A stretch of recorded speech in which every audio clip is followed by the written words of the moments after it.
வணக்கம். ட்ரிபிள் அகாடமியிலிருந்து ஜோதிட ஆஸ்பதி வரதராஜன் என்று நான் பார்க்க இருக்கும் தலைப்பு, அறிவாளிகள் ஏழையாக வாழ ஜோதிடம் சொல்லும் காரணம் என்ன? சின்ன தலைப்பு தான். நம்ம சேனலை சப்ஸ்கிரைப் பண்ணாதவங்க சப்ஸ்கிரைப் பண்ணுங்க. பதிவுகள்லாம் வரிசையாக வரும், பார்த்து பயனெல்லாம் ஜோதிடத்தை எளிமையாக படிக்க ஆரம்பிக்கும். 9788250439 இந்த நம்பருக்கு கால் பண்ணுங்க. 1 year டிப்ளமா இன் அஸ்ட்ராலஜி, அதோட சேர்ந்து 1 year diploma in acupuncture basics Siddha Varma course நடக்குது. பிஎஸ்எஸ் மட்டும் அப்ரோடு நம்மளவர்கள் அனைவரும் படித்து பயனெல்லாம். இப்போ அங்கே தலைப்புக்குள்ள போகலாம். அறிவாளிகள் ஏழையாக வாழ ஜோதிடம் சொல்லும் காரணம் என்ன? இங்கு அறிவாளி என்பது கல்வியாளர்களை குறிக்கும்.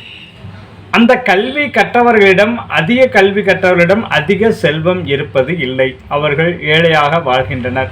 இதற்கு ஜோதிடப்படியான அடிப்படை காரணங்களை பார்க்கலாம். பொதுவாக ஜோதிடத்தில் கல்விக்கு 5ஆம் இடம் மட்டுமே கொடுக்கப்பட்டுள்ளது. முக்கியமாக 5ஆம் இடத்தை சொல்கிறார்கள். இந்த ஐந்தாம் இடத்தில் பாவகிரகங்கள், ராகு கேது போன்ற பாவகிரகங்கள் அமர்ந்து, அசுப கிரகங்கள் அமர்ந்து இருந்தாலும், அதே மாதிரி 5ஆம் அதிபதி 6, 8, 12 மறைந்தாலும் இவர்கள் கற்ற கல்வியால் எந்த பலனும் இருக்காது.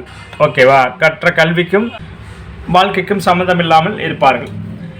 இதே மாதிரி 5ஆம் இடம் இதுவே வலுப்பற்று இருந்தால் வெளிநாடு கூட படிப்பதற்காக வெளிநாடு சென்று கல்வி கற்று வருவார்கள். கற்ற கல்வினால் அதிக பலன் உண்டு. ஆனால் இன்று பலருக்கு இந்த 5ஆம் இடம் சரியாக இருப்பதில்லை. காரணம், அதற்கு பூர்வ புண்ணிய ஸ்தானம் என்ற ஒரு பெயரும் உண்டு. அதிர்ஷ்டங்களை குறிக்கும் காரணம், அதாவது 2ஆம் இடம் செல்வத்தை குறிக்கும், 9ஆம் இடம் அதிர்ஷ்டத்தை குறிக்கும், 10ஆம் இடம் தொழில் ஸ்தானத்தை குறிக்கும், 11ஆம் இடம் லாபஸ்தானத்தை குறிக்கும், 1ஆம் இடம் ஜாதகரின் மொத்தமான நன்மைகளை குறிக்கும், அவர் வாங்கி வந்த அதிர்ஷ்டங்களை குறிக்கும். இப்படி செல்வத்திற்காக இத்தனை பாவகங்கள் செல்வத்தில் குறிப்பிடப்பட்டுள்ளன. ஆனால் கல்விக்கு 5ஆம் பாவகம் மட்டுமே கல்விக்கு ஒதுக்கப்பட்டுள்ளது. முக்கியமான கல்வி 5ஆம் பாவகம் என கொடுக்கப்பட்டுள்ளது. ஆகவே செல்வம் சேர்ப்பவர்கள் எந்த வழியிலாவது செல்வத்தை சேர்த்து விடுகிறார்கள். 2ஆம் இடம், 9ஆம் இடம், 10ஆம் இடம், 11ஆம் இடம், 1ஆம் இடம், இது ஏதாவது சிறப்புற்று இருந்தால் செல்வம் சேர்ந்து விடுகிறது. ஆனால் கல்விக்கு முக்கியமான இடம், பூர்வ புண்ணியமான இடம் 5ஆம் இடம். இது சரியில்லை என்றில் அவர்கள் அறிவாளிகளாகவே இருந்தாலும் ஏழையாகவே இருக்கிறார்கள் என்பதுதான் உண்மை.